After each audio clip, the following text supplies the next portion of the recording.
chispa mediática. Estamos aquí con un lujo de invitado, con José Castillo, economista, docente de la UBA y también de distintos colegios secundarios de la Universidad de Buenos Aires y de la ciudad de Buenos Aires. Así que él es referente también del partido de la izquierda. Y bueno, brevemente, antes de darte la palabra, José, te saludo. ¿Cómo estás? ¿Qué tal? ¿Cómo estás, Vero? Muy bien, muchas gracias por la invitación. No, para mí un lujo, un honor tenerte aquí.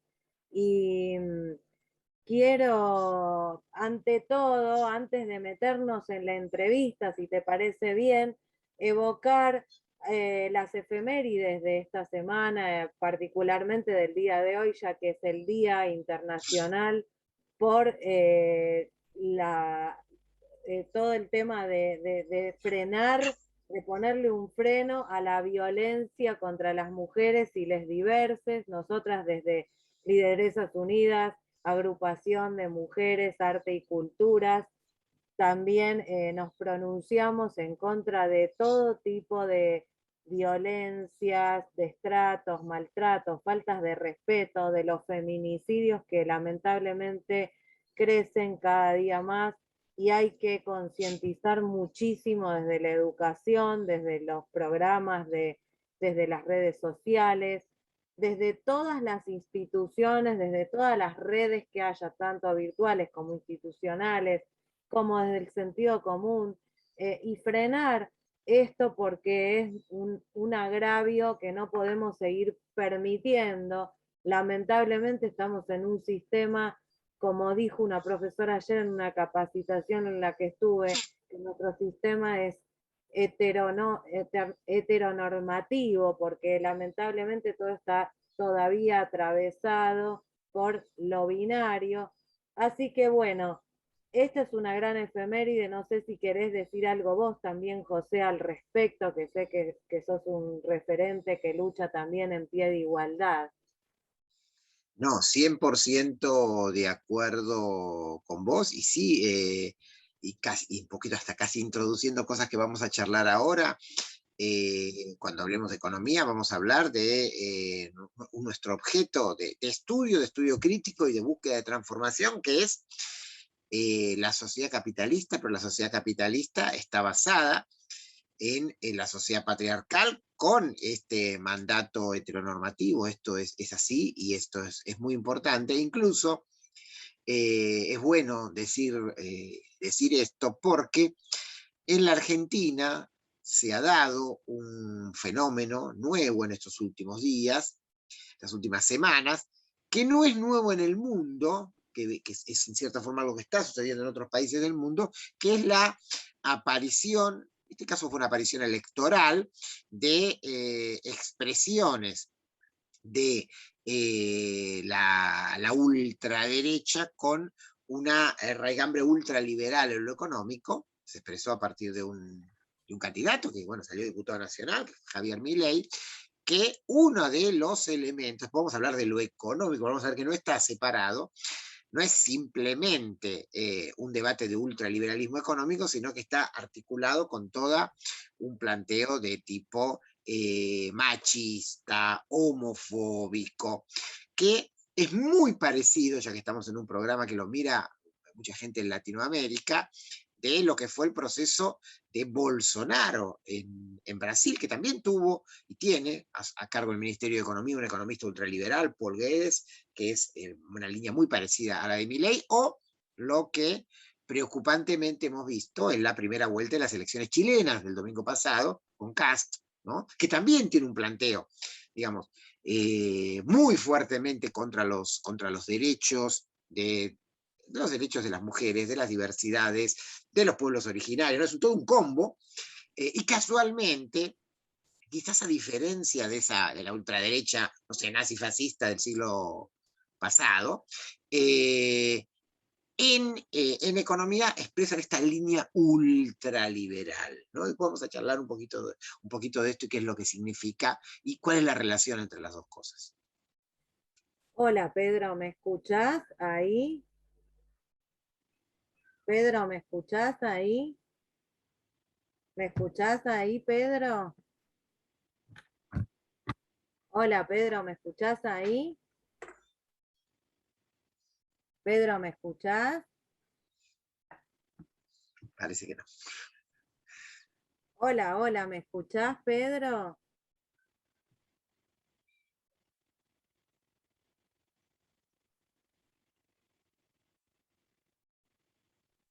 Ahí te muteaste vos.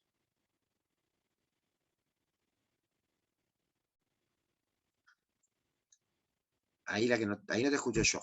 Hola, hola, ¿ahí? Ahí te escucho yo. Pedro, no sé, pero yo sí. Bueno, lo importante es que vos me escuches, porque si me escuchás vos se transmite en vivo. Me estaba poniendo auriculares para usar la vista del hablante y darte el lugar a vos como transmisión de TV, pero no pude. ¿Ahora me escuchás de nuevo? Yo, José, soy José, ¿no? Yo te estoy escuchando. Pedro, te Ah, dije, Pedro. perdón, José, ¿me escuchás? Sí, sí, yo te escuchaba. Yo Como te decías te Pedro, digo Pedro, pensé que estabas conectando a una perdóname. tercera persona, por eso No, no te contestaba. discúlpame, yo te digo Pedro, porque vos te llamás José Castillo y estuvimos tan comprometidos con la campaña de Pedro Castillo Terrones, Ah, el actual presidente de Perú, que yo te está bien. asocio tu apellido, pero sos José Yo Castillo, soy José perdón, Castillo. mil perdones. Está bien. Bueno, José Castillo, gracias por tus palabras. Disculpa este error, No pero hay bueno, problema, no hay es problema. un error con cariño porque no sabés cómo nos subimos al hombro la campaña de Pedro Castillo Terrones en el Perú con la Confederación Micaela Bastidas Piucagua, que lidera a mi querida vicepresidenta de Lideresas Unidas, Gloria Villena, a quien le mando un saludo. Habiendo salvado este error en vivo, y estuve probando acá con los auriculares porque creo que se me escucha bajito, pero lo que quiero también rescatar antes de entrar en nuestra entrevista, y yo sé que vos vas a estar muy de acuerdo, aparte de el empoderamiento de las mujeres y todo esto que significa el Día Internacional para erradicar la violencia contra las mujeres ciberses, en paralelo, y el destino quiso que hace 5 años atrás falleciera el gran Fidel Castro, que voy aquí a mostrar su imagen para no perder tiempo en compartir pantalla y no sacar más minutos a tu entrevista, pero el gran Fidel Castro, el gran líder de la revolución cubana, y justamente el año pasado fallece también el gran héroe del fútbol argentino y mundial, porque es el héroe del fútbol mundial, Diego Armando Maradona. No podemos dejar pasar estas efemérides. Disculpen que hoy lo muestre así muy manual y como se hacía en los programas de los 90, pero estoy transmitiendo con un equipo de netbook que, dado que se me rompió la PC, y hoy no tengo a mi compañero coequiper, que es Pablo Mariano Álvarez, justamente el realizador audiovisual que me transmite todos los programas, todos los jueves de la Chispa Mediática y que nos hizo el tema Luces de Neón, con el que hoy abrimos el programa, porque se fue, te cuento, José, se fue a cubrir el Festival de Cine de Mar del Plata, que es uno de los eventos más importantes que tiene la cultura internacional y nacional, y la verdad es que desde la Vanguardia Online y desde Lideresas Unidas vamos a estar cubriendo también ese gran evento.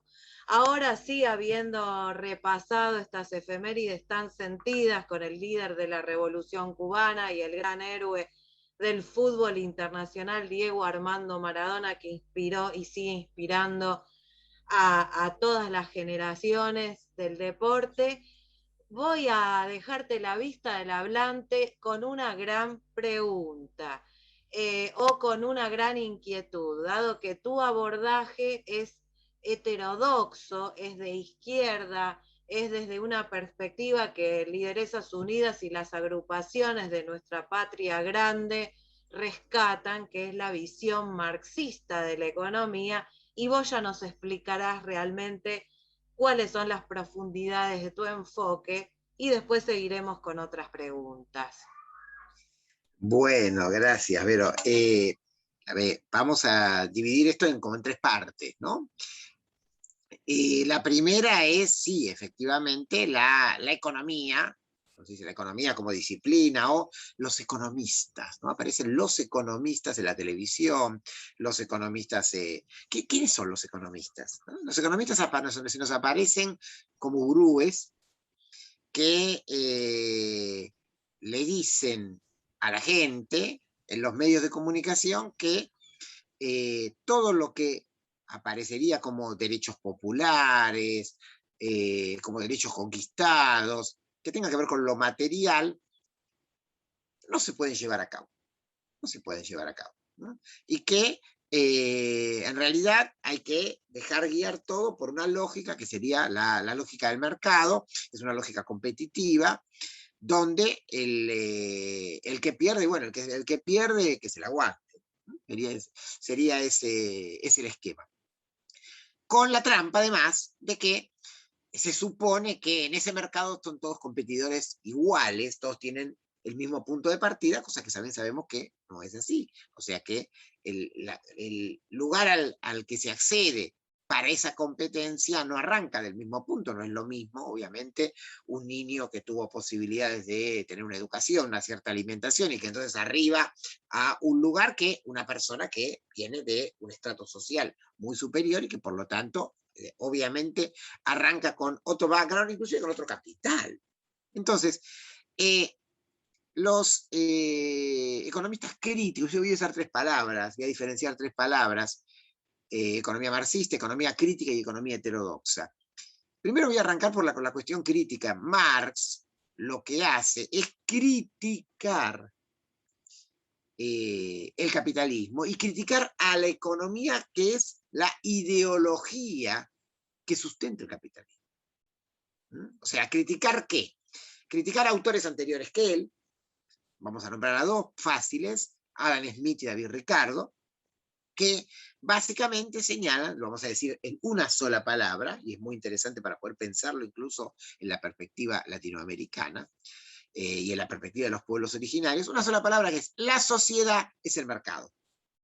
Eso es básicamente lo que señalan Adam Smith y David Ricardo, obviamente en una perspectiva que tenía que ver con Gran Bretaña, ¿no? Que no era la nuestra, pero que tampoco era la de los sectores populares europeos.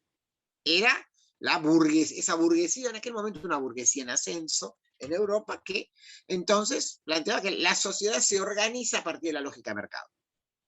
Ganadores y perdedores a partir del mercado, y que, ahí usamos una palabra, la mano invisible de mercado es la mejor forma de organizar a la sociedad. O sea, se retira el Estado, se retira cualquier planteo de tipo comunitario y ahí simplemente todos compiten en el mercado y de ahí sale la mejor organización social posible.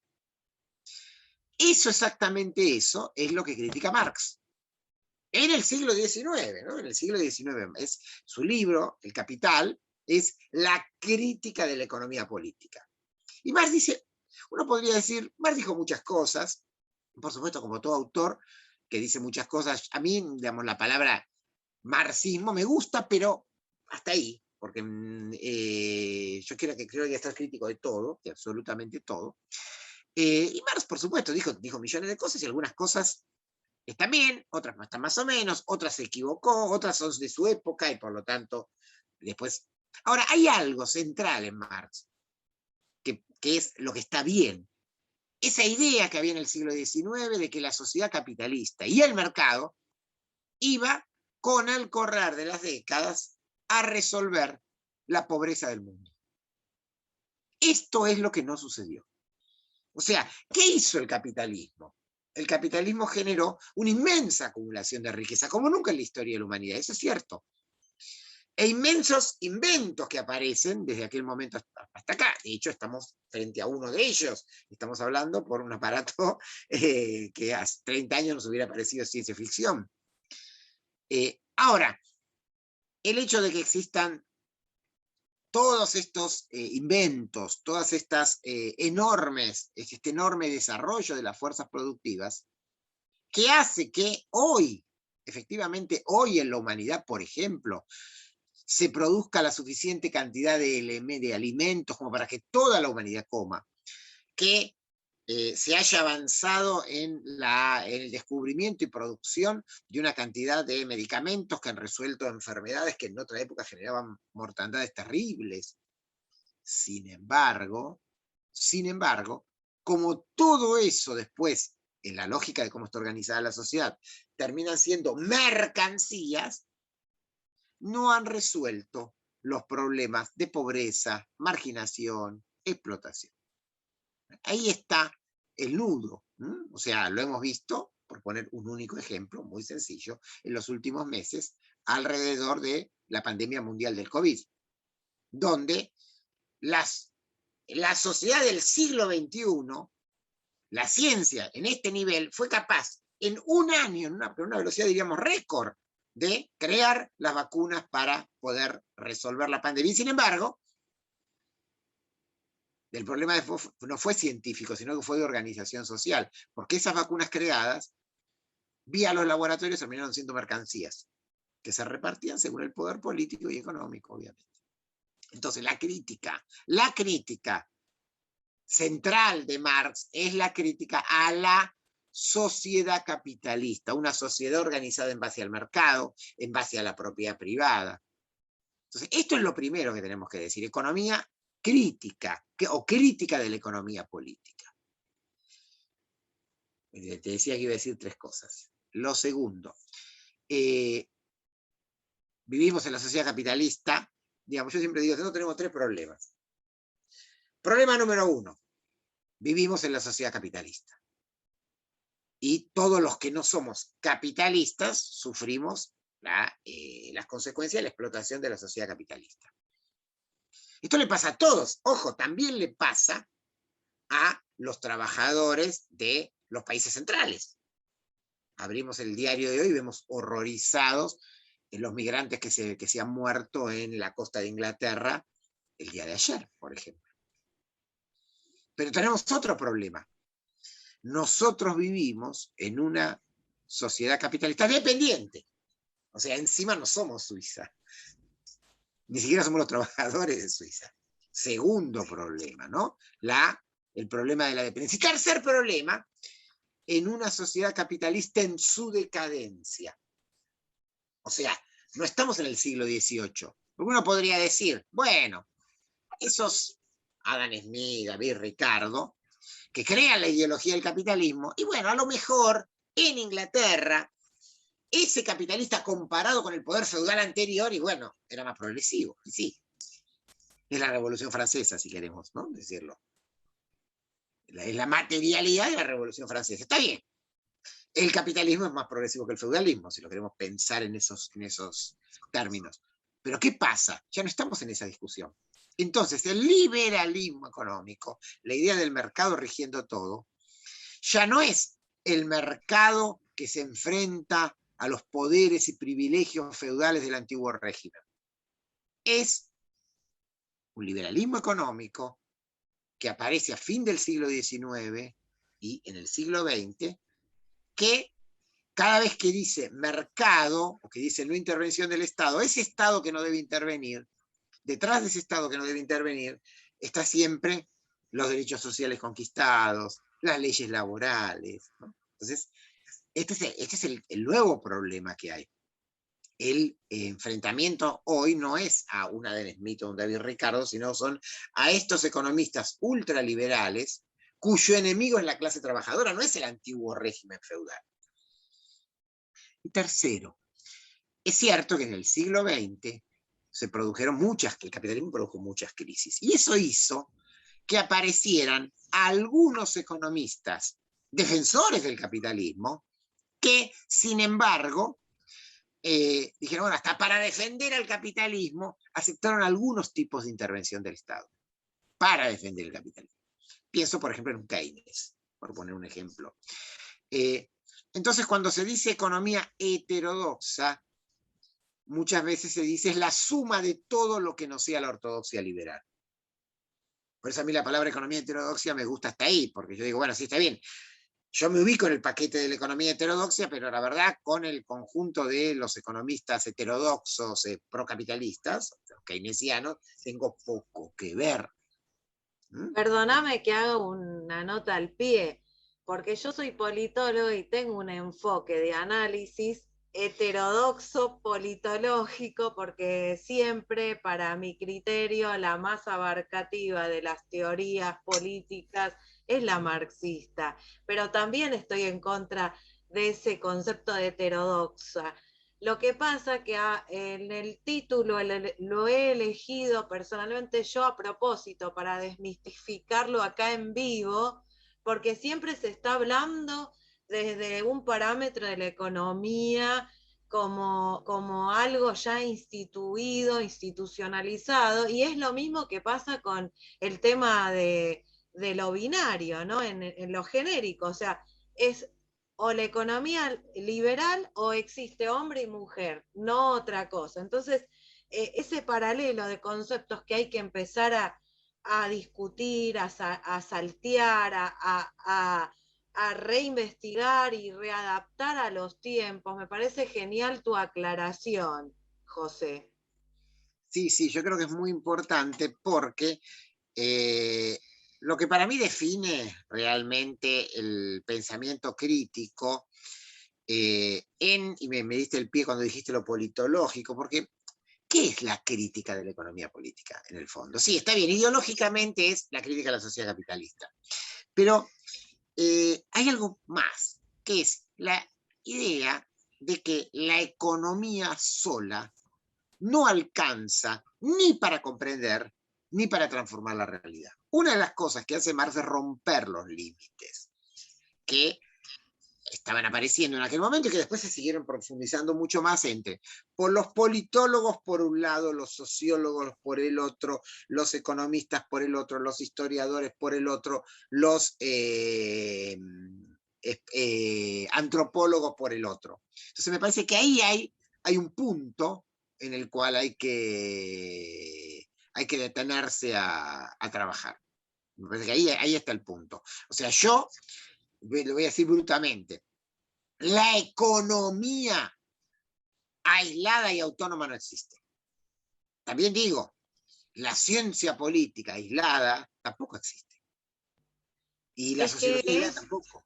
es fundamental lo que estás diciendo, porque muchos referentes, analistas, cientistas sociales, etcétera, etcétera, economistas, también artistas, un poco el enfoque viene también desde el arte, ¿no? Que son los primeros que de alguna manera hacen como una cuestión combinada, holística de todo, pero bueno, es el arte. Ahora, en la ciencia, esto de ver los enfoques, las disciplinas como separadas, justamente ayer estaba en una capacitación sobre violencia de género en el Ministerio de Desarrollo Productivo por mi rol de mediadora y árbitra, y hablábamos un poco de eso, que la ciencia o los enfoques duros, la profesionalización, tiene que salirse del siglo XX y tiene que empezar a ingresar a una concepción holística, mancomunada,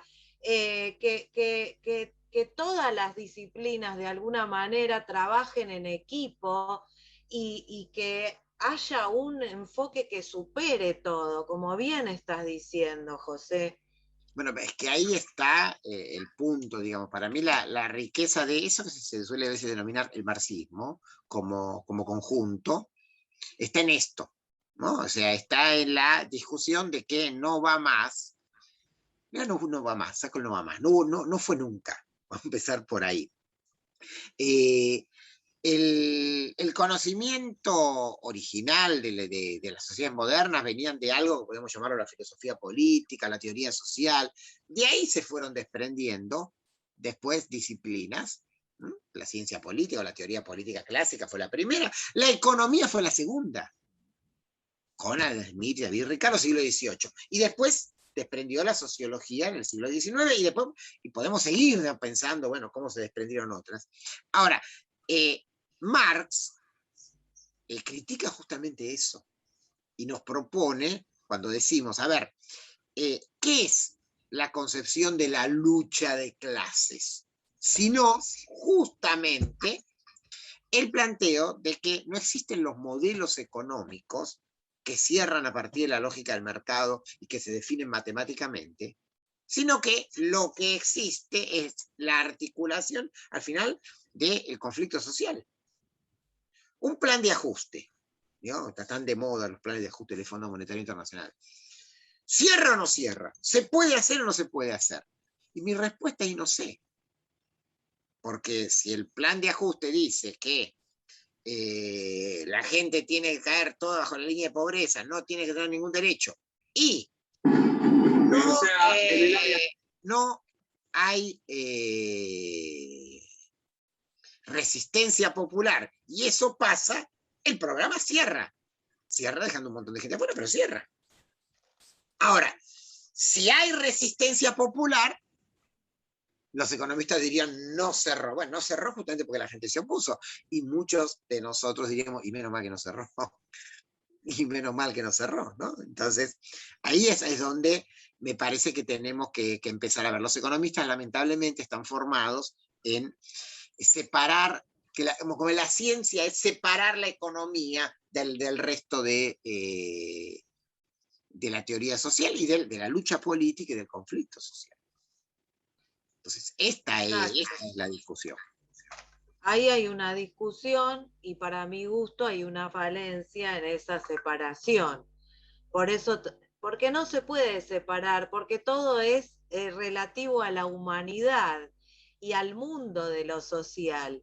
Ese otrora concepto de bienestar general que en algún momento definió Aristóteles como que la política es nada más ni nada menos que la ciencia que estudia o que aborda el bienestar general del ser humano con la comunidad, creo que, y lo dijo en el siglo III antes de Cristo, creo que hay que reflotarlo y reincorporarlo y readecuarlo a nuestros tiempos, porque verdaderamente es así. No pueden ir separadas la política, la economía, y justamente para eso estamos las agrupaciones sociales, para concientizar, para poder difundir de alguna manera otro abordaje que no sea el de los estados, el de los gobiernos y el del FMI y el de los organismos de este capitalismo, como me interesa en este momento llamarlo a mí, este capitalismo post-pandémico, que es cada vez más avasallante, cada vez más excluyente, más voraz, y que está buenísimo tener profesionales que se ocupan de este tipo de análisis como vos. Y ahí viene la segunda pregunta.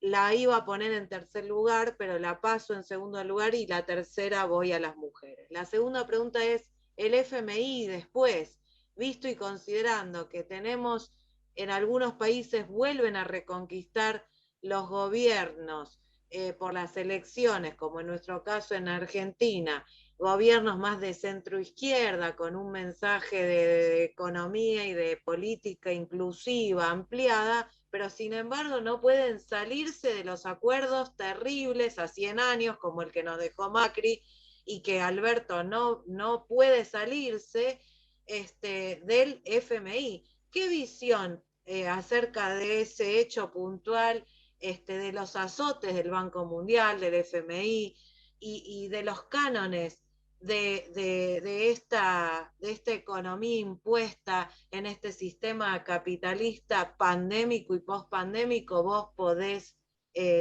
brindarnos? Primero, a ver, empecemos por definir algo. El Fondo Monetario Internacional, el Banco Mundial y la Organización Mundial de Comercio, esas tres instituciones, fueron las instituciones creadas para garantizar el orden mundial de posguerra, el orden mundial del capitalismo imperialista de posguerra, del fin de la Segunda Guerra Mundial. Fundadas en Bretton Woods, una ciudad cercana a Washington, en el año 1944. Son organismos para eso. No son organismos, volvemos a lo anterior, para el bien común, ni para el bienestar general, ni para el desarrollo de los pueblos, ni para nada de eso. Son organismos que tienen como eje esencial garantizar el funcionamiento del sistema capitalista, y para ser más exacto, el funcionamiento del sistema capitalista en los marcos, en los cánones y con las relaciones de fuerza establecidas en la posguerra. Entonces, por ejemplo, el Fondo Monetario Internacional, sí, en el Fondo Monetario Internacional trabajan economistas liberales, pero no es simplemente que trabajan economistas liberales como si fuera un problema ideológico, no. El Fondo Monetario Internacional tiene un directorio, que es el que define los planes, que es un directorio estrictamente político, donde están los países. Fíjate, te voy a dar un solo dato para que lo entendamos. Los votos en el directorio del Fondo Monetario Internacional tienen que ver con el peso específico de los países. Estados Unidos solo tiene el 16% de los votos en el directorio del Fondo Monetario Internacional. Votar cualquier excepción al más estricto y tradicional plan de ajuste requiere un 85% de votos a favor. Entonces, si yo, para que me avalen cualquier excepción al más estricto plan de ajuste, necesito el 85% de los votos, y Estados Unidos solo tiene el 16%, Estados Unidos tiene poder de veto. Y todavía no hablé de la Unión Europea, y todavía no hablé de Japón. Entonces, esta es la realidad. El Fondo Monetario Internacional no tiene, en toda su historia, ningún plan de ajuste en ningún lugar del mundo, que no sea estricta y terriblemente de ajuste. Ahora, vamos a la pregunta, ¿se puede salir del fondo? A ver, la Argentina, en la época del primer peronismo, no entró al Fondo Monetario Internacional. La Argentina no entró al Fondo Monetario Internacional desde que se creó el fondo en 1944.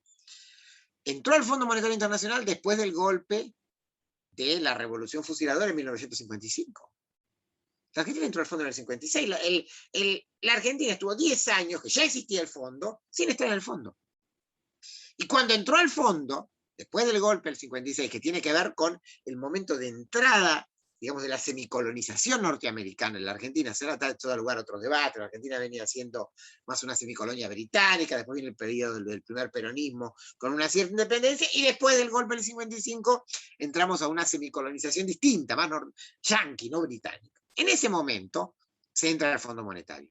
De ahí para acá, Argentina tuvo 22 planes de ajuste con el Fondo Monetario Internacional. Todos violentamente antipopulares, todos violentamente recesivos. O sea, no existe ningún plan progresivo del Fondo Monetario Internacional. Nunca. El modelo, ejemplos argentinos, 22. Ejemplos mundiales. Alguien podría decir, bueno, pero está bien, pero después de los 90, el Fondo Monetario, a lo mejor ahora. Tampoco. Repasemos los últimos acuerdos del Fondo Monetario Internacional, y ya que de nuevo, ya que estamos en un programa latinoamericano, un poquito antes de la pandemia hubo el último acuerdo del fondo firmado con un país latinoamericano, fue Ecuador. Y la gente salió a la calle a resistir el acuerdo con el Fondo Monetario Internacional en Ecuador en octubre del 2019. Octubre del 2019. Esos son los acuerdos del fondo de ahora. Por eso, yo soy profundamente crítico de el planteo que aparece en el planteo de algunos sectores del gobierno nacional, detrás del lado de, bueno, vamos a hacer un acuerdo con el fondo, pero que garantice la inclusión, pero que garantice el crecimiento económico. No hay acuerdo con el fondo que garantice la inclusión y el crecimiento económico. Si haces el acuerdo con el fondo es de ajuste, porque es así, porque no existe esa otra variante. Bueno, la otra variante es romper con el fondo, por supuesto. Vos podés romper con el fondo o hacer un programa de ajuste. Lo que no podés hacer es un acuerdo con el fondo diciendo que ese acuerdo con el fondo te va a garantizar inclusión, etcétera, etcétera. Este es el corazón de la discusión. Vamos a repasar los 3 planteos que habían aparecido en estos, digamos, en el gobierno de Alberto Fernández. se había dicho, bueno, se puede hacer un acuerdo con el Fondo Monetario Internacional para devolverle la plata esa, qué barbaridad del préstamo macrista, pero que el fondo también se haga cargo porque el fondo también violó sus propias leyes cuando dio ese préstamo. El Fondo Monetario Internacional escucha eso, dice, puede ser, y nada, no importa, igual pague. Digamos, bueno, pero hagamos un acuerdo a 20 años para que entonces la cantidad de plata se divide en 20 años a repartir y es menos. ¿Qué contesta el fondo? No existen los acuerdos a 20 años. El acuerdo es a 10 años. Bueno, pero bajame la tasa de interés porque me estás poniendo un punitorio muy alto del 4% anual, que es una tasa altísima a escala internacional, cuando los préstamos normales del fondo son del 1%. Y el Fondo Monetario tampoco contesta eso. O sea, el Fondo Monetario Internacional exige el más durísimo plan de ajuste. Durante este año,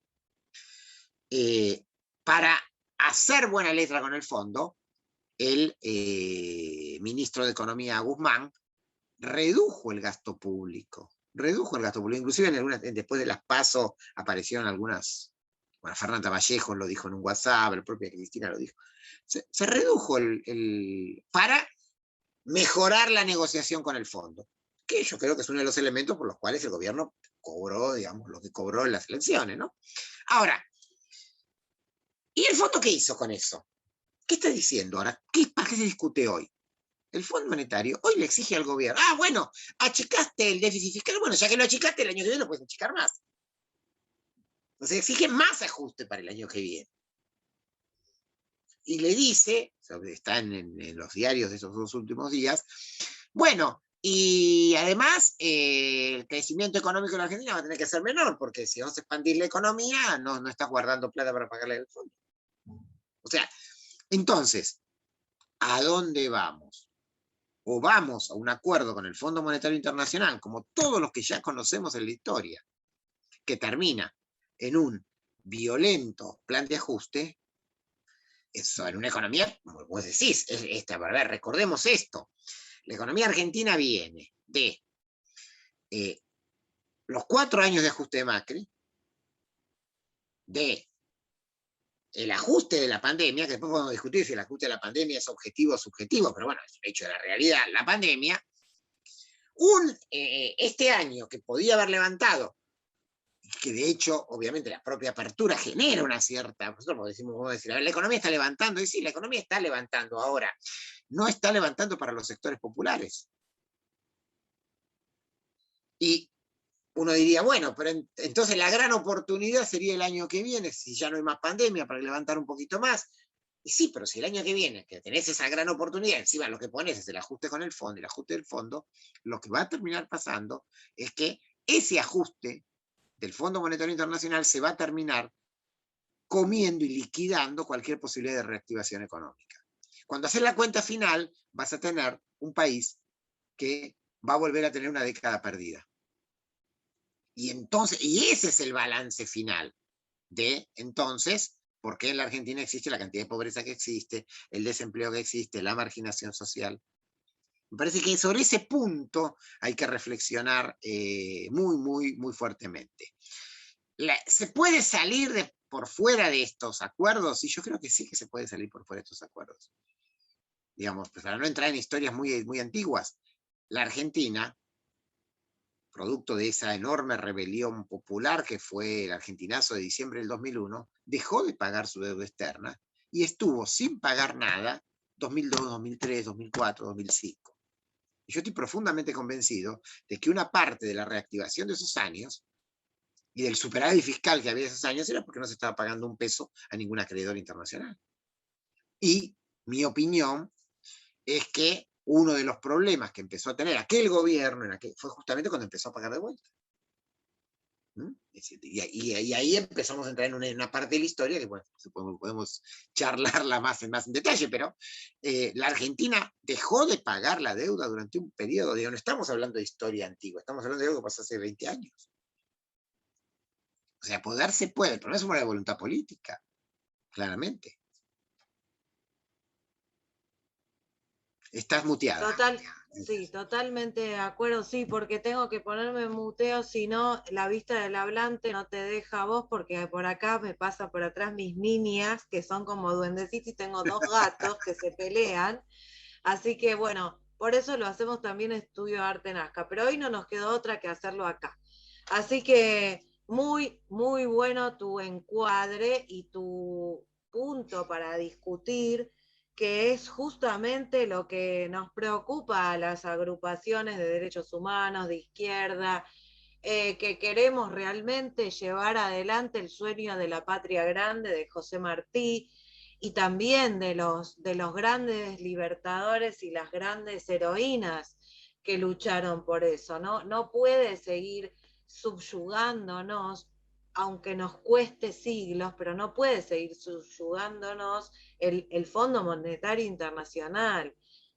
A mí me duele escuchar de dirigentes políticos, de referentes de grandes mujeres de la política y grandes hombres de la política decir que igual hay que seguir confiando en el capitalismo, que del capitalismo no se sale, porque duele, porque se sabe que es un sistema excluyente. Entonces, eh, bueno, ahí viene otra pregunta en relación a esto que la tenía planteada tal vez para más hacia el final, el tema del keynesianismo, que vos lo mencionaste antes, o sea, los gobiernos de alguna manera de ideología o de pretensión del concepto de ampliación e inclusión están recurriendo a más o menos algunas políticas keynesianas, pero siempre dentro del capitalismo. ¿Qué pasaría si se sale de este corset del capitalismo?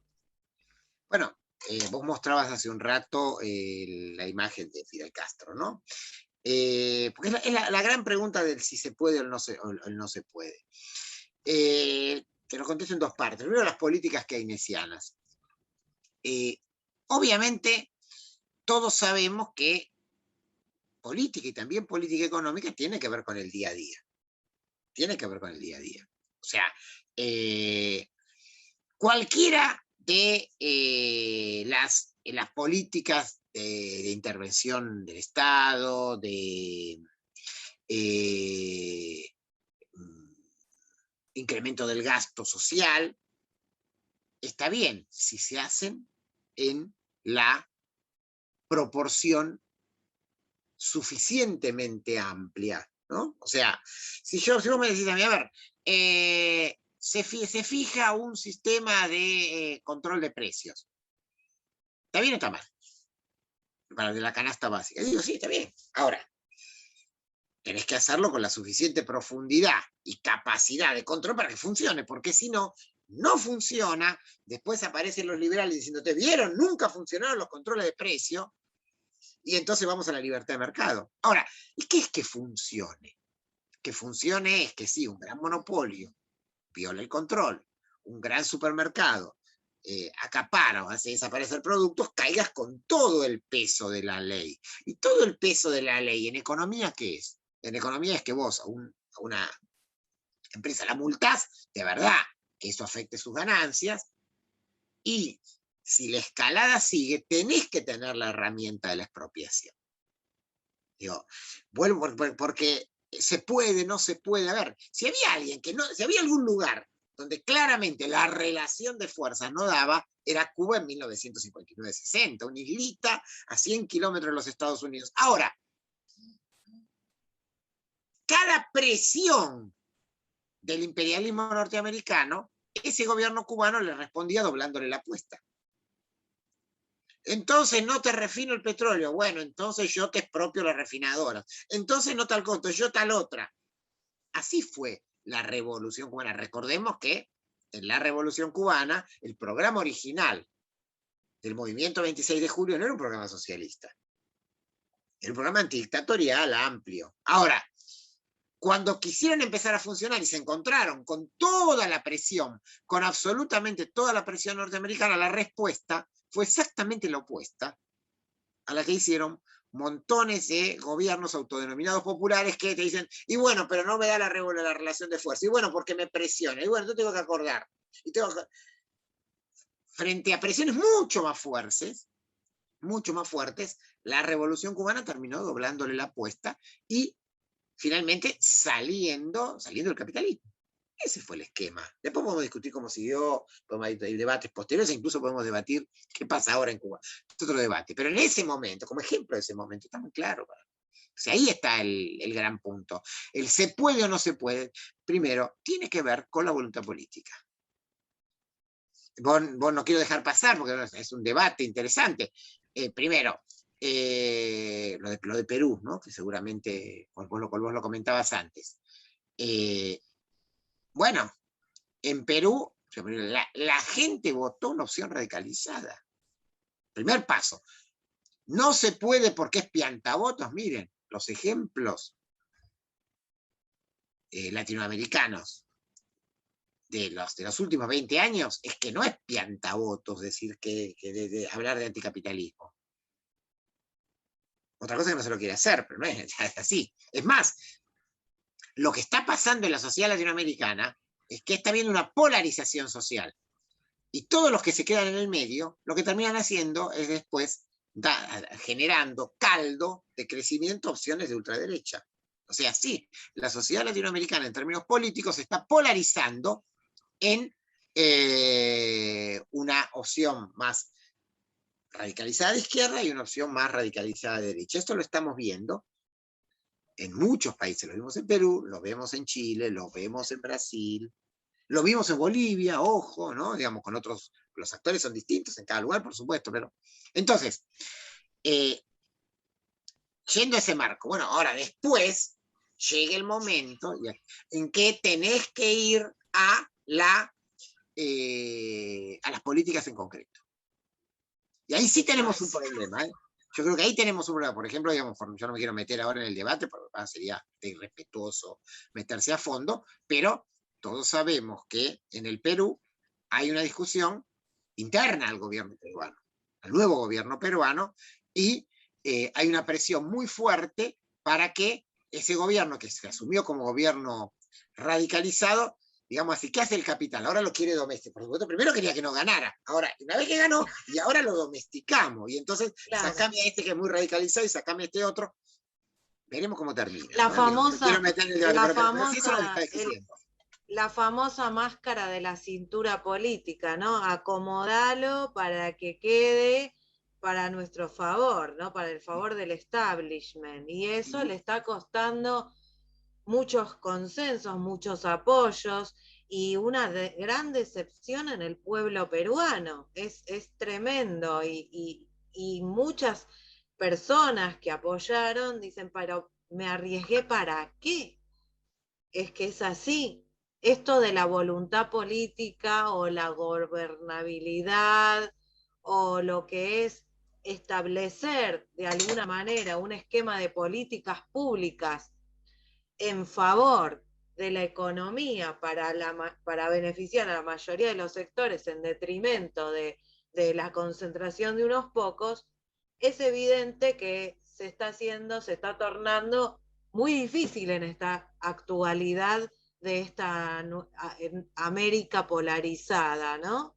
Y vos fíjate, es interesante, porque en estos gobiernos que aparecen como gobiernos en disputa, ¿no? Con sectores y sectores un poquito más para acá, un poquito más para allá, el establishment, te repito, primero el establishment quiere que estos gobiernos no ganen, ¿no? Y ojo, y después, una vez que ganaron, como no son propios, que se vayan, ¿no? Sus distintas variantes de lo que se entiende que se vayan. Ahora, y mientras tanto, ¿qué hacen? Y mientras tanto, si hay algo que defienden y que quieren copar, no es casual. ¿Qué son los ministerios de Economía?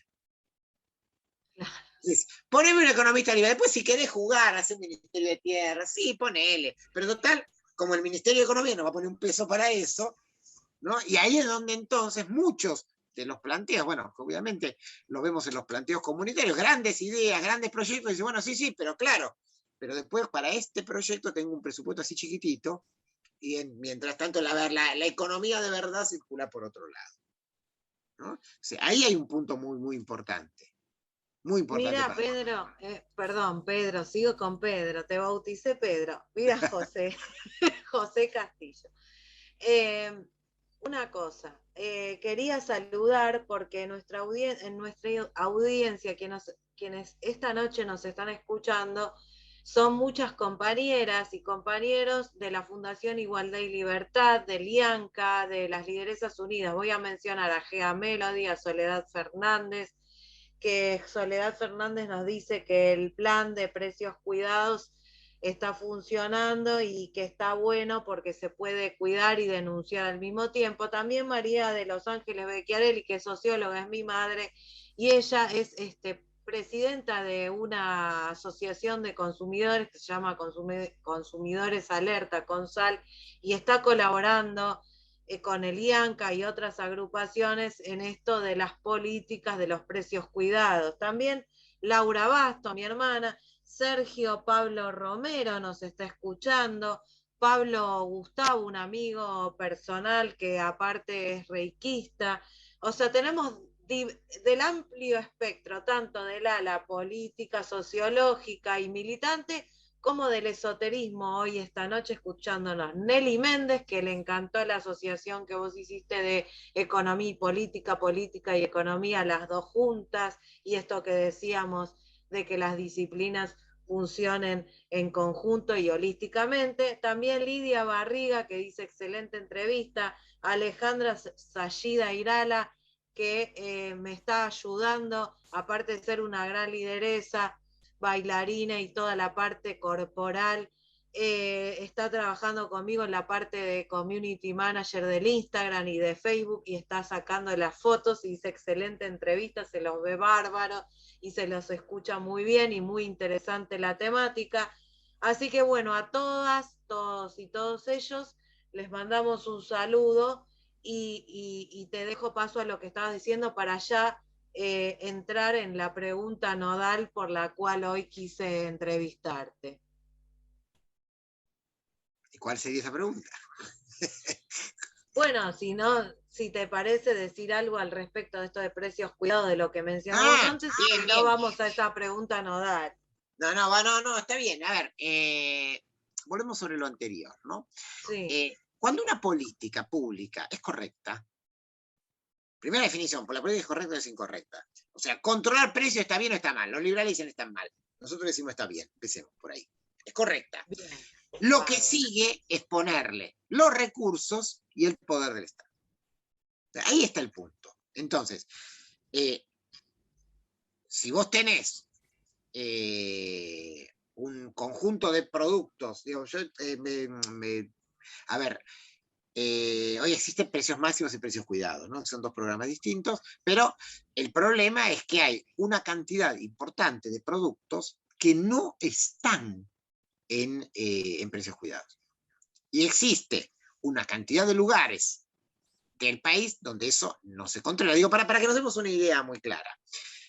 Buenísimo el control comunitario. Ahora, vos tenés una Secretaría de Comercio que no tiene inspectores en prácticamente ningún lugar del país. Entonces, yo quiero hacer precios cuidados en Córdoba, por ejemplo, ¿no? Donde hay un gobierno que muy bien no se lleva con el gobierno nacional. ¿Cómo hago? Porque no hay una secretaria, no hay inspectores en Córdoba. Tengo que hacer un acuerdo con el gobierno provincial para que la Secretaría de Comercio y el gobierno provincial vaya a controlar. O la Ciudad de Buenos Aires, si queremos pensarlo. ¿Qué dice el gobierno provincial o el de la Ciudad de Buenos Aires? No quiero hacer el acuerdo, listo, punto. Y ahí quedamos. Ahí quedamos, ¿no? Entonces, es lo mismo que cuando discutimos una política que tenga que ver con la promoción social. Durante la pandemia, ¿era correcto otorgar un ingreso familiar de emergencia? ¿Quién duda de eso? Era correctísimo. El problema era si alcanzaba con 10.000 pesos entregado cada 3 meses. Evidentemente era insuficiente. Y este año no se hizo. O sea, el problema es que no se hizo. No es que la política no servía, sino que ahí es donde aparece la necesidad de que efectivamente tengas los recursos. Exacto. Y ahí volvemos sobre...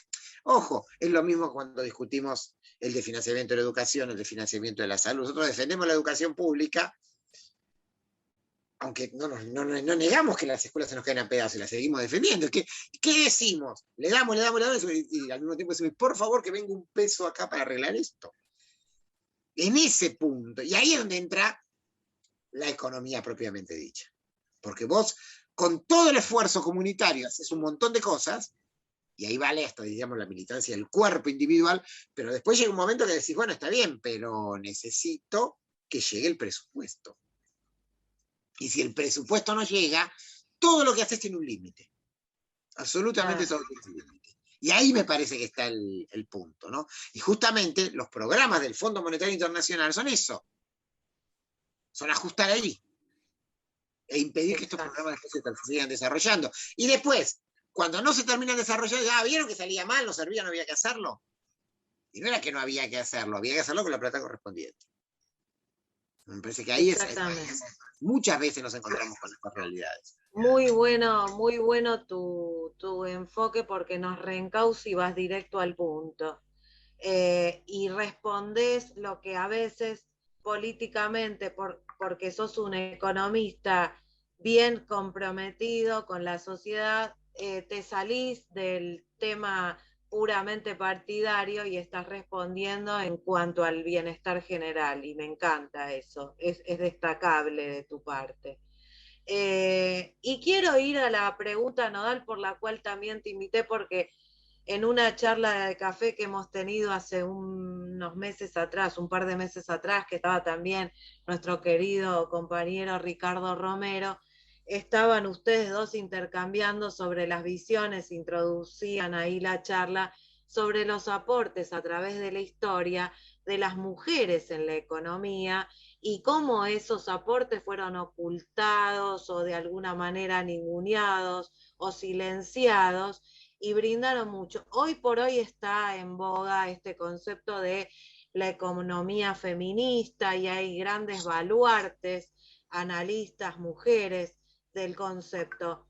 Pero desde tu criterio, vos que sos un docente muy amplio porque das clases, no llegué a presentarte adecuadamente. Me gustaría también que nos digas cuál es tu trayectoria puntual en este momento, en qué escuelas estás, en las universidades, porque yo abrí general, pero me gustaría también que lo comentes, y tu militancia también. Así que son varias cosas, pero a partir de esta gran pregunta de los aportes de las mujeres a través de la historia de la economía. Bueno, te hago el resumen chiquitito curricular y vamos a la pregunta. No, primero, yo me defino claramente, yo hago un montón de cosas, como todos nosotros, la verdad, porque es verdad, como muchas de las personas que militamos y que trabajamos comunitariamente, que estamos comprometidos en un montón de cosas, hacemos tantas cosas pero siempre la pregunta está, bueno, pero ¿de qué somos? Y bueno, yo soy un hijo de la universidad pública, digamos, ahí me formé en la Universidad de Buenos Aires, fui desde ayudante de segunda, cuando todavía no me había recibido, ad honorem, y hice todo el recorrido, y ahora soy profesor titular concursado en la Facultad de Ciencias Sociales, en la carrera de comunicación, doy la materia de economía de la carrera de comunicación, soy el titular de esa materia. Como a mí, por mi formación original es de economista, pero yo después, digamos, justamente por esta articulación, he estudiado sociología a nivel de posgrado, he estudiado sociología, he estudiado ciencia política, también estoy soy adjunto de la materia de sociología política, de la carrera de ciencia política, también de las facultades sociales de la UBA, ahí hay un campo, digamos, ese es el campo más. Yo además de eso, doy también esas materias en la Universidad Nacional del Centro de la Provincia de Buenos Aires, es una universidad que queda en el área Azul Olavarría Tandil, y ahí en particular estoy trabajando en el módulo de educación en contextos de encierro, ¿no? Básicamente yo doy clase en la cárcel de Sierra Chica. Entonces trabajo, que es un tema también muy interesante, quizá daría casi para otro programa, ¿no? Sí, lo vamos a tocar, lo vamos a tocar para otro programa, y la voy a invitar a mi madre, que también es capacitadora en la cárcel de mujeres, y se encuentran ahí y la rompen. Eh, Además de eso, como a uno le gusta tantas cosas, yo siempre amé porque creo que ahí está como el origen, ¿no? De lo que es la educación media. Entonces, doy también vinculado al área de ciencias sociales en una escuela media, ¿no? En este momento estoy dando clase en la escuela Pestalozzi, de la Ciudad de Buenos Aires, en Cava. Eso es, podríamos ubicar ahí, después, bueno, hago investigación, bueno, como todo, cosas desde escribo, produzco, y después sí, obviamente, como lo decía Verónica, tengo militancia política en la izquierda socialista, que es una de las vertientes, una de las ramas, uno de los partidos del Frente de Izquierda, ¿no? Esa es mi militancia política, mi pertenencia política. Eso es lo que hago, diríamos, básicamente. Yendo a la pregunta de las mujeres. A ver, primero, si decimos que el capitalismo, uno de los pilares del capitalismo, es el patriarcado, es la sociedad patriarcal, es la heterocisnorma, y expliquemos por qué, porque no lo explicamos, lo dijimos y quedó ahí pasado, ¿no? ¿Por qué? Porque una de las esencias materiales del patriarcado y de la heterocisnorma es la herencia de la propiedad privada. O sea, la esencia material, digo, obviamente hay otra, pero la esencia material del patriarcado es que la línea de sucesión, o sea, la línea de herencia es por vía paterna y no por vía materna. Ese es el punto. O sea, no tiene sentido el patriarcado sin la propiedad privada. Y no digo la propiedad privada capitalista, incluso la propiedad privada anterior, ¿no? De la misma manera, lo que se espera es la constitución de la familia, digamos, bajo una lógica heterosis normativa que, bueno, garantiza, o sea, lo que hay detrás de todo eso es eso. Entonces, si el capitalismo es eso, entonces no nos debe extrañar que la economía como superestructura ideológica del capitalismo también sea machista y heterosis normativa. No nos debería extrañar. Y vamos a poner un único ejemplo muy fácil. Si lo que vale es la mercancía, lo que se vende, lo que se compra y se vende en el mercado, toda otra actividad, la producción de un bien o de un servicio, que no se transforma en mercancía, no tiene valor, no significa nada, es desperdicio para la sociedad capitalista. Y bueno, sigamos un poquito más el razonamiento y obviamente podemos darnos cuenta de que un bien, un conjunto de bienes y servicios que entonces no tienen valor, es todo el trabajo realizado por las mujeres, mayoritariamente por las mujeres, en lo que se suele llamar un poco incorrectamente la palabra trabajo doméstico. Todo eso no es mercancía, por lo tanto no es trabajo, por lo tanto no tiene valor, por lo tanto está tachado, invisibilizado, no vale nada. Pues y ahí podemos sacar un montón de conclusiones, ¿no?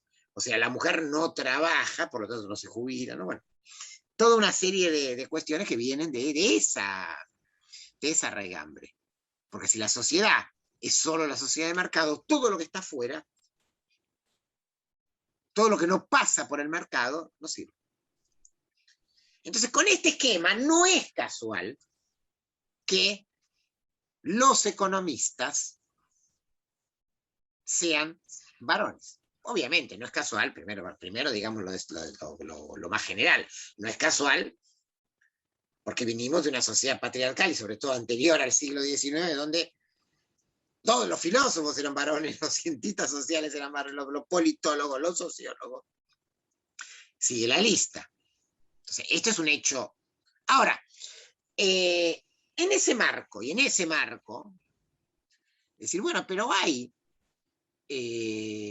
mujeres que Ana, como en todas las disciplinas, ¿no? Siempre en situación minoritaria, siempre enfrentando a veces hasta el permiso para el acceso a la universidad, o siempre teniendo que superar techos de cristales, siempre cobrando menos, siempre no accediendo a puestos de poder, siempre por los costados.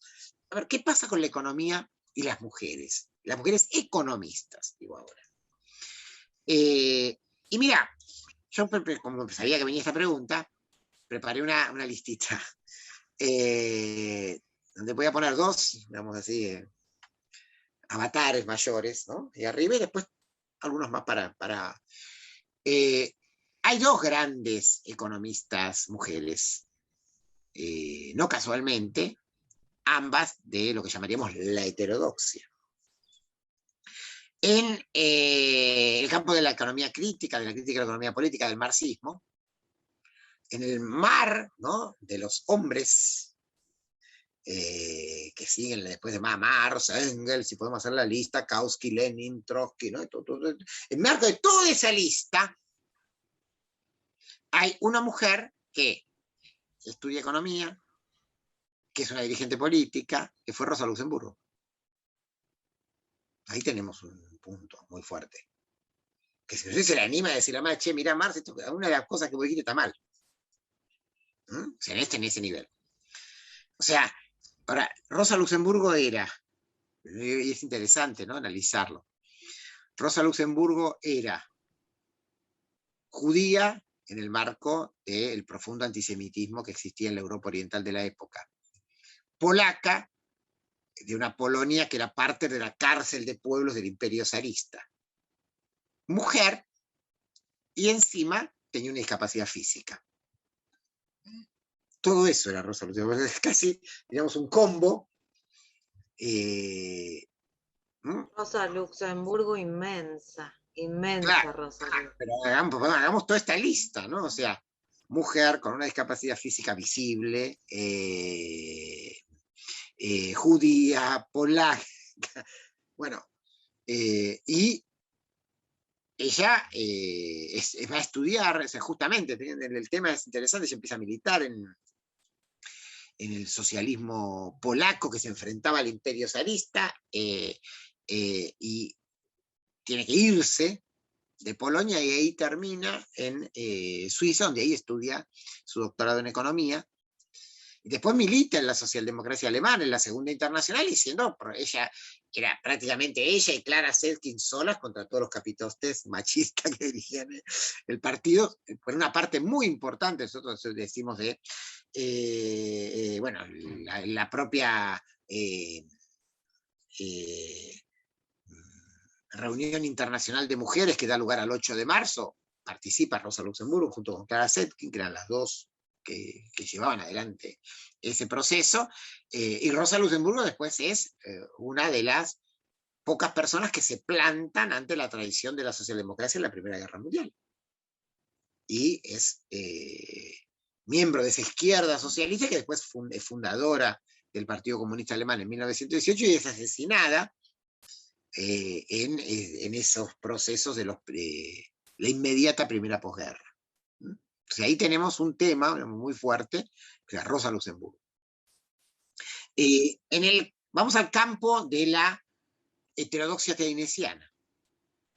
En el campo de la heterodoxia keynesiana, donde también profundamente machista, en este caso del machismo de la Universidad de Cambridge, en Estados Unidos, en Gran Bretaña, y Keynes tiene su corte. Keynes era un personaje, digamos, interesante para analizarlo. Keynes no era un personaje machista para nada, bueno, era bisexual, había tenido, y él hace todo un planteo muy, muy abierto de ese tema. Su propio casamiento posteriormente con una mujer de un ballet ruso en la época cercana a la Revolución Rusa también genera una serie de escándalos, pero bueno, el grupo con el cual trabajaba Keynes era un grupo también profundamente machista. En ese grupo destaca una mujer, Joan Robinson. Joan Robinson es la más importante economista keynesiana. Sin embargo, obviamente, todos los laureles se lo van a llevar Austin, Richard Kahn, o sea, economistas varones que hicieron aportes, digamos, importantes, pero que Rosa Luxemburgo, pero que Joan Robinson también los hizo. Joan Robinson es, diríamos, la más heterodoxa de las heterodoxas keynesianas. Digamos, en un roce de un keynesianismo que es casi anticapitalista. Lo que se va a llamar el post-keynesianismo. Y ella incluso, ya muy grande, en la década del 60, termina acercándose a la revolución cultural china en los años 60. Ya existían, ¿no? Ya todavía vivía, cuando ya existían los premios Nobel de Economía, obviamente, nunca le dieron el premio Nobel de Economía a Joan Robinson, tranquilamente podía haber estado en esa lista, porque ya existían los premios Nobel de Economía, y ya no se lo dieron. Entonces, ahí yo creo que le colocaría esas dos grandes figuras. Bien. Y después voy a nombrar de tres más. Te voy a nombrar tres personas más. Quiero nombrar a Beatriz Webb. Beatriz Webb es una de las fundadoras de ese movimiento que existía en Inglaterra, medio socialista utópico al final del siglo XIX, en el cual estaba William Morris, había otras, eran los hermanos Webb, era ella, y los esposos y su esposo, ¿no? Bueno, era todo el pensamiento de lo que llaman la sociedad fabiana. Las sociedades fabianas inglesas eran un anticapitalismo, podemos decir medio utópico, tuvo mucho que ver con la fundación de movimientos cooperativos, o sea, una definición muy fuerte de un intento de darle valor económico a justamente lo que no era la lógica de mercado. Y después sí, te voy a nombrar a las únicas, fíjate vos, ¿no? O sea, hay solo 2 economistas mujeres que recibieron el Premio Nobel de Economía en los últimos años, y no casualmente fueron en los últimos años, no antes. Y mira qué interesante. Elinor Ostrom fue la primera en el año 2009. Elinor Ostrom era de una familia muy pobre, de la época de la Grande Norteamericana, de la época de la Gran Depresión, que tuvo que trabajar para poder estudiar, y a ella no la dejaron entrar al mundo de los economistas. Ella se recibió de politóloga. Su formación académica fue la politología, y se dedicó a estudiar el tema de los bienes comunes. ¿Qué son los bienes comunes? Aquellas cosas que por definición es muy difícil ubicarlas directamente en términos de propiedad privada individual. O sea, vamos a poner un ejemplo.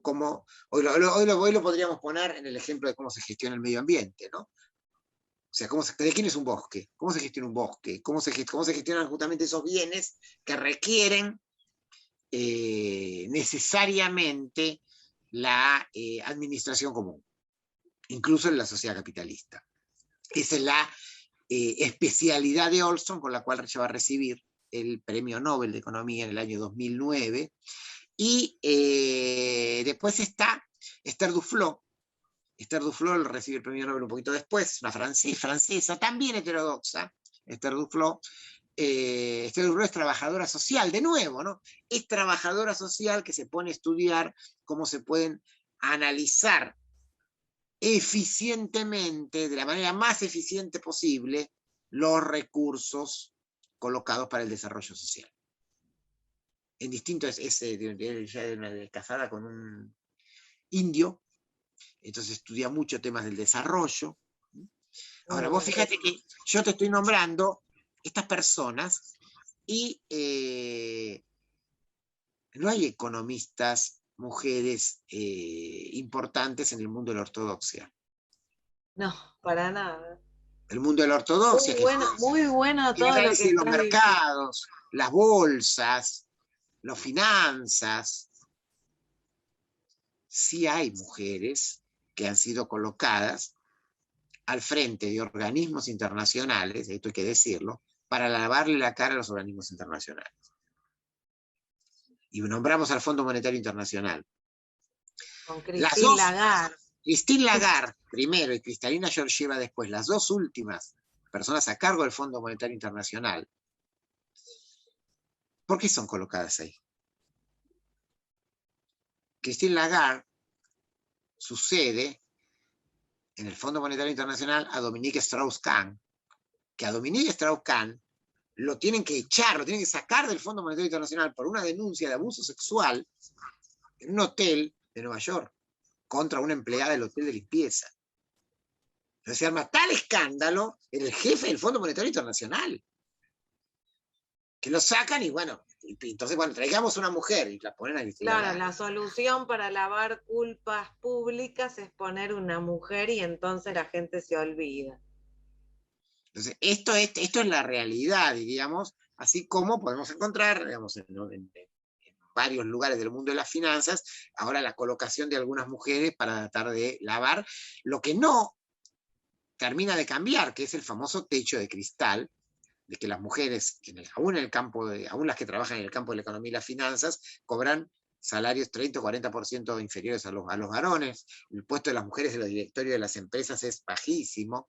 Bueno, lo que se denomina economía feminista en los últimos años no ha entrado tanto en la cuestión esta teórica, sino que se ha dedicado más a hacer una acumulación empírica de justamente esto, ¿no? Las diferencias de oportunidades salariales. En la Argentina existe una web de economía feminista que, bueno, cuando uno trabaja, uno se pone a leer el tema, van bien empíricas, ¿no? Van básicamente a esto de la igualdad de oportunidades, diferencias salariales, ¿no? De posibilidad de acceso a puestos de decisión, que está buenísimo porque hay que decirlo, porque hay que denunciarlo. Digo, hoy nombramos a Milei al principio, una de las 60, dijo 60 millones de barbaridades, pero una de las 60 millones de barbaridades que dijo Milei fue que no había evidencia empírica que hubiera diferencias salariales entre hombres y mujeres. Lo dijo explícitamente en la televisión y las periodistas, digo femenino, la periodista que le estaba preguntando ni siquiera le repreguntó. Ni siquiera le preguntó de dónde sacaba ese dato. Ni siquiera le preguntaron de dónde sacaban el dato. Entonces está bien que se hagan estos análisis. Ahora, como yo tengo a lo mejor una desviación más teórica, a mí me gusta también un poco plantear esto en este otro terreno, ¿no? El terreno de la necesidad, del por qué no hay o están invisibilizadas mujeres en la punta de lo que se llamaría la ciencia económica. En una realidad donde ya hace décadas que el 30%, 40% de los estudiantes de las carreras de economía, en realidad son las o les estudiantes, son mujeres. Y sin embargo después no se les sabe, opera el techo de cristal y pasan estas cosas. Pero bueno, me parece que estas figuras son importantes rescatarlas, mirarlas y analizarlas, ¿no? Magnífico análisis, José. Te agradezco enormemente todo tu enfoque, todos tus aportes y rescatar en primer lugar a Rosa Luxemburgo, a Eleonor Ostrom, a Joan Robinson, a Esther Duflo y también hacer este contrapunto con estas mujeres como Christine Lagarde y otras que son de alguna manera funcionales, títeres y ejecutoras de, como lo fue Margaret Thatcher en su momento y tantas otras, de un capitalismo neoliberal hoy y liberal en aquel tiempo, salvaje, voraz, exterminador. A mí me gusta, ahí tomé, te vas a reír, pero ahí tomé un poco como, ¿te acordás cómo así lo llamaba a Macri como el ángel exterminador? Bueno, para mí este capitalismo pandémico y pospandémico es un capitalismo exterminador, no por nada emerge, porque viene a emerger, ya estaba esto y se viene a evidenciar de la mano de esta pandemia. Entonces, agradezco profundamente tu abordaje y tu docencia y tu pedagogía, tanta claridad y síntesis para temas tan complejos que hoy nos has dado una clase brillante a todas, todos y todes. No sé si querés hacer algún tipo de aporte también a cómo ves vos, cómo viene el tema, ya lo dijiste antes, pero a lo mejor podés hacer algún tipo de, entre comillas, predicción, vaticinio, o por lo menos dejar una esperanza para nuestra patria grande y sus destinos, hacia dónde iremos, ¿no? ¿Qué rumbo tomará? De volver Lula, si es que vuelve, o cuál es la sorpresa que se trae entre manos, porque con las elecciones que hubieron el domingo en Chile, donde se impuso de alguna manera casi un empate técnico, pero la derecha vuelve a tomar una fuerza tremenda, y en Uruguay está tan peleado el tema centro, y es como muy difícil otra vez reflotar un esquema progresista. Al respecto, ¿qué nos podés comentar? A ver, voy a decir voy a usar la expresión esta del pesimismo y el optimismo, ¿no? El pesimismo y la inteligencia, el optimismo y la voluntad. A ver, primero, los pueblos, digo los pueblos latinoamericanos, pero en realidad son los pueblos del mundo, porque uno puede ir a Medio Oriente y encuentra lo mismo, ¿no? Los pueblos no se suicidan, no se dejan explotar ni saquear así nomás. Por lo tanto, en nuestros próximos años, en los periodos inmediatos, como sucedió antes, también, los planes de ajustes no van a pasar porque va a haber rebeliones, revoluciones, insurrecciones, eso va a pasar. Yo siempre digo, poniendo simplemente el ejemplo argentino, nosotros, por comparación, cuando fue la Guerra Civil Española y bueno, surgió la dictadura franquista, los españoles, el pueblo español tuvo que soportar una dictadura de 40 años. Bueno, no es esto lo que sucedió en Latinoamérica. O sea, las dictaduras militares sangrientas y salvajes tuvieron que irse. Nosotros después vivimos, no sé, el periodo de los 90, que se llevaba todo puesto, pero bueno, pero el periodo de los 90 terminó con 4 rebeliones en el Ecuador, se cayó el sistema político venezolano, en aquel momento surgió Chávez en el 98, las rebeliones del 2002, 2005 en Bolivia, o sea, nuestro argentinazo. O sea, ¿qué quedó de esos gobiernos de los 90 que se llevan? Pasaron por arriba. Digo, el año pasado hubo un golpe de Estado en Bolivia, o más atrás, había un miedo muy fuerte. Bueno, había ganado un fascista en Brasil. Y yo me acuerdo charlando con compañeros brasileños, decía, bueno, fascista, ¿qué hacemos? ¿Qué hacemos? Nos escondemos abajo de la tierra porque nos van a pasar por arriba. Y no, y la verdad que no, porque no va a poder sostenerse.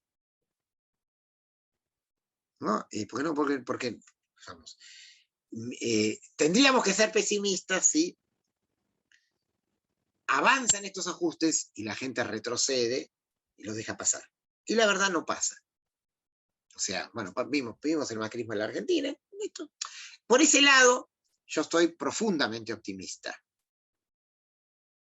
Incluso, no, yo no sé qué va a pasar en Chile y a lo mejor no sé cómo termina el proceso chileno, pero vamos a suponer la peor de las hipótesis, que gana este cast. ¿Y qué pasa? Y pasa lo de Brasil. O sea, o alguien se piensa que el pueblo chileno no va a seguir peleando. Bueno, Perú.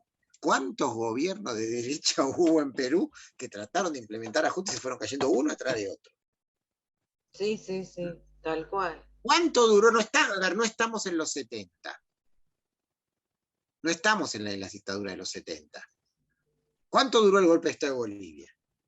No se pueden Menos de sostener un más. año, menos de un año. Esto es muy importante entenderlo. Sí, Te fundamental. pueden meter un plan de ajuste, te lo pueden meter. Ahora, ¿y eso quiere decir que entonces nos hundieron y quedamos derrotados por 20 años y no pasa? No, eso no. No estamos en ese periodo. Ahora vamos al otro lado de la película. Que es que si no surgen alternativas políticas que claramente asuman programas anticapitalistas, después nos terminamos hundiendo nosotros mismos, nos terminamos pifiando nosotros mismos. O sea, a mí no cabe ninguna duda de que Bolsonaro termina aplastado electoralmente. Ahora, si el PT vuelve al gobierno y vuelve a implementar políticas parecidas a las que implementó en su etapa de gobierno, y otra vez, bueno, y entonces, bueno, y seguimos jugando a ver cómo podemos hacernos amigos de los norteamericanos y cómo podemos, y pongamos un tipo en el Banco Central que garantice entonces la estabilidad económica, bueno, y bueno, y se va a terminar hundiendo. Digo, y esto vale para todos, porque yo creo que esos son los balances, que a algunos le pueden gustar más y a otros le pueden gustar menos, pero claro, son los balances, porque bueno, a ver, el kirchnerismo perdió la elección en 2015 en la Argentina, por algo perdió. Y el Frente Amplio perdió la elección uruguaya. Y el PT se debilitó hasta el extremo que se produjo después la caída de Dilma. Uno dice, bueno, la caída de Dilma está bien, bueno, bárbaro, pero estaba lo suficientemente debilitado como para nadie salir a defenderlo. Lógico. Entonces, ¿qué pasa? O, bueno, podemos seguir y analizar el actual proceso venezolano. ¿Qué pasa? Bueno, evidentemente, como por siempre, por supuesto, los casos son diferentes, pero vimos el proceso ecuatoriano. También Colombia, ¿no? Claro, bueno. Quizás Colombia, digamos, Colombia te la pongo un poco diferente, porque Colombia estamos casi en el paso anterior todavía, ¿no? Colombia es un baluarte liberal que se va a terminar cayendo. Pero los demás casos que sí se cayeron, pero después faltó, ¿qué faltó? Y faltó esa radicalidad, volvemos a lo de Cuba, ¿no? Esa radicalidad del proceso cubano que transforme los cambios en, no digamos irreversibles, pero por lo menos con una entidad. Porque, y ahí es donde yo tengo, ahí va la parte más pesimista del análisis, ¿no? ¿Qué es eso? Digo, decir, bueno, sí, los gobiernan las derechas se caen. Está bien, las derechas se caen, pero si vamos a un juego donde entonces ahora y después, porque si no es la Argentina. Vino Macri. Bueno, Macri ganó la elección de medio término del 2017. Quiso implementar reforma laboral, reforma jubilatoria, en 2 meses tuvo que salir corriendo, después de las movilizaciones en el Congreso, tuvo que retroceder con esa agenda, y ya en enero del 2018 ya estaba hundido y sabía que perdía la elección en 2019. Entonces, eso le va a pasar a Bolsonaro. Ahora, vamos al caso argentino. Y entonces el macrismo perdió. Buenísimo. Pero, bueno, ahora tenemos un gobierno que ya lleva medio mandato y que muy bien no le está yendo. ¿Y por qué? Y volvemos al punto. Y este es el Fondo Monetario Internacional y volvemos. Digo, el miedo, digamos, el pesimismo es, bueno, que en un Brasil pase lo mismo, que en un Uruguay pase lo mismo, que pase, bueno, que en Perú toda esta esperanza que se dio, que termine en un gobierno, digamos así, ni chicha ni limonada, ¿no? Donde empiezan a correr, bueno, va cediendo, queda arrinconado, digamos, siendo un administrador del ajuste, y después, como no son los gobiernos que quiere el establishment después cuando no le sirve más es el limón exprimido, después lo tira y vuelve a poner los propios. O sea, ahí está, me parece por eso aquí hay una gran discusión que tiene que ser, que es la discusión programática. Perfecto. Que tiene que ver con esto del anticapitalismo. El anticapitalismo. Si no, vamos a una discusión profundamente anticapitalista y bueno, terminar gestionando el ajuste. Totalmente, es que justamente el discurso de la moderación, el discurso de la cintura política, el discurso de la negociación, con tal de resistir, nos lleva a ese lado oscuro que no queremos profundizar, que es este capitalismo exterminador y atroz. Y sin embargo, tenemos la esperanza, como bien decís vos, con alguna proyección optimista de que los pueblos, como siempre, resisten y como siempre se imponen ante los terribles ajustes. Exactamente. Y para mí ahí está la cuestión, ¿no? Y ahí está. Los que me dicen, bueno, pero puede haber una revolución en la Argentina. Digo, mirá, si entendemos por eso, con las masas en la calle y su creatividad, y bueno, en la Argentina tuvimos un Cordobazo, tuvimos un final de la dictadura después de Malvinas, tuvimos un Argentinazo en el 2001, o sea, esa parte de los procesos la tenemos. Bueno, en Bolivia pones una lista más grande que la Argentina. Y así podemos, bueno, vamos acá nomás en el tiempo, prepandemia, pongamos el nombre que le querramos poner. ¿Qué fue lo del proceso chileno? Impresionante. Por ese lado, yo no sé si diría eso está garantizado, pero eso forma parte casi del ADN latinoamericano. Ahora, nuestro problema es el otro, que es la construcción de alternativas políticas con programas anticapitalistas claros, ¿no? Y ahí estamos, yo creo que ahí estamos, hay mucho para discutir, hay mucho para discutir en la Argentina, hay mucho para discutir en Latinoamérica, con los aspectos comunes y diferentes, ¿no? Comunes y diferentes de cada país. Encantadísima de haberte tenido esta noche con tu particular abordaje y con toda una esperanza y una enseñanza trascendental en este día que se institucionalizó por el crimen lamentablemente político, previamente torturadas de las 3 hermanas Mirabal, que iban a rescatar y resistían y de alguna manera apoyaron a sus maridos, hermanos y amigos. En el año 2020, el año pasado, antes de la pandemia, el 8 de marzo, vos sabés que se montó una exposición muy importante sobre justamente, ¿no?, la concientización del 8M, del Día de la Mujer, y en una de las salas más importantes estaba ese altar a las hermanas Mirabal de nuestra patria grande, así que no podemos dejar de cerrar este programa recordándolas, homenajeándolas, y también las palabras de Fidel Castro y de la revolución, que es la revolución, ¿no es cierto? Que es la revolución cubana. Así que te agradezco profundamente.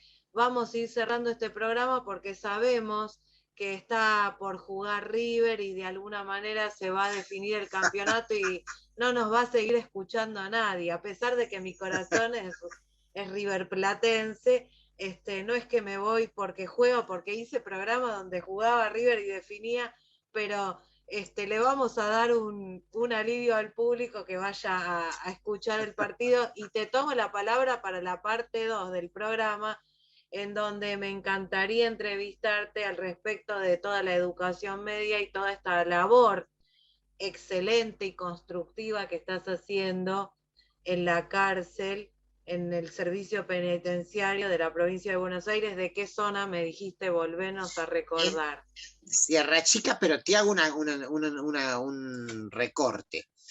Sí. Educación en cárceles es un proceso que lo hacen las universidades públicas, no el servicio penitenciario, ¿no? El servicio penitenciario es parte del problema, no de la solución, ¿no? El servicio penitenciario es una fuerza de seguridad y es lamentablemente es parte del aparato represivo del Estado, y un aparato muy corrupto, digamos, donde una gran parte de los problemas que vemos adentro de las cárceles es generado por el propio servicio penitenciario, ¿no?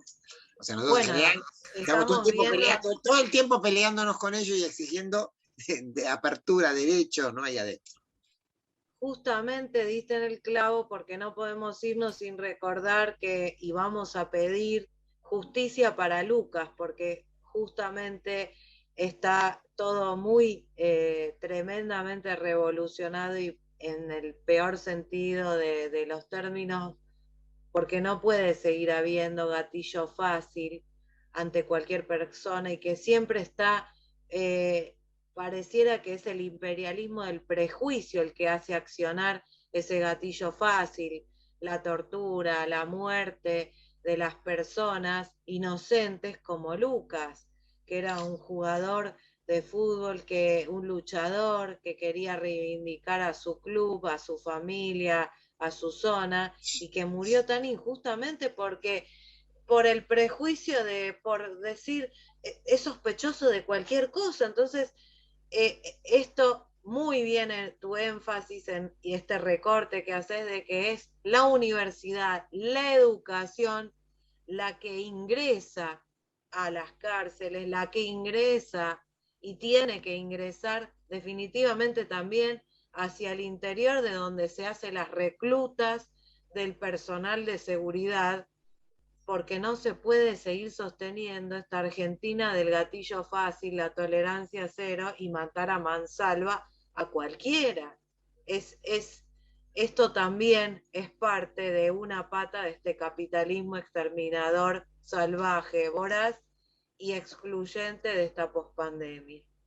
Sí, y justamente en el periodo en el cual no es casual, ¿no? Se señalaba, se pedía mano dura, gatillo fácil, bueno, en el momento final de la campaña electoral no es casual que surja un caso como el de Lucas, Y en la ciudad de Buenos Aires, el ¿no? caso de la comisaría de San Clemente también, y también hay que mencionar el asesinato de pueblos originarios, ¿no? Que se produjo también en estos días, ¿no? Que de nuevo también vinculado a toda una presión que tenía que intervenir la gendarmería, y bueno, lo que termina pasando en este momento en el sur, ¿no? José, me gustaría cerrar porque Nelly Méndez, nuestra secretaria general de Lideresas Unidas y quien le dio nombre a este programa, a la chispa mediática, nos deja acá unas palabras para sintetizar todo del gran revolucionario que ha sido Fidel Castro, en el discurso del 1 de mayo en la Plaza de la Revolución José Martí. Con eso quiero cerrar y unas breves menciones a Maradona. Revolución es en sentido del momento histórico, dijo Fidel. Es cambiar todo lo que debe ser cambiado. Es igualdad y libertad plenas. Es ser tratado y tratar a los demás como seres humanos, es emanciparnos por nosotros mismos y con nuestros propios esfuerzos, es desafiar poderosas fuerzas dominantes dentro y fuera del ámbito formal, del ámbito social y nacional, es defender valores en los que se cree al precio de cualquier sacrificio, es modestia, desinterés, altruismo, solidaridad y heroísmo, es luchar con audacia, inteligencia, realismo, es no mentir jamás ni violar principios éticos, es convicción profunda de que no existe fuerza en el mundo capaz de aplastar la fuerza de la verdad y las ideas. Revolución es unidad, es independencia, es luchar por nuestros sueños de justicia para Cuba y para el mundo, que es la base de nuestro patriotismo, nuestro socialismo y nuestro internacionalismo. Fidel Castro, 1 de mayo de 2000, en Plaza de la Revolución José Martí. Y debemos recordar a Maradona, dice Nelly, en común acuerdo de todas las lideresas, porque más allá de la campaña en contra que se le hace permanentemente a Maradona hombre, ¿no? Porque ha sido nuestro líder futbolista internacional que supo dejar bien plantada nuestra patria con principios y moral revolucionarios. Y era también amigo y acompañaba a Fidel, a Chávez y a todos los líderes progresistas. Jamás renunció a sus raíces y también estuvo denunciando las tremendas corrupciones de otro organismo que al lado del FMI, que es la FIFA, tiene un prontuario de corrupción tremendo. Entonces, la verdad es que cierro este programa y te agradezco, José Castillo, te mando un gran abrazo, espero que hayas estado cómodo y esto fue La Chispa Mediática. Muchas gracias, muy cómodo, muy lindo. Gracias, Vero, por la invitación. Queridos compatriotas, ¿se escucha bien?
Sepa que él es el dirigente.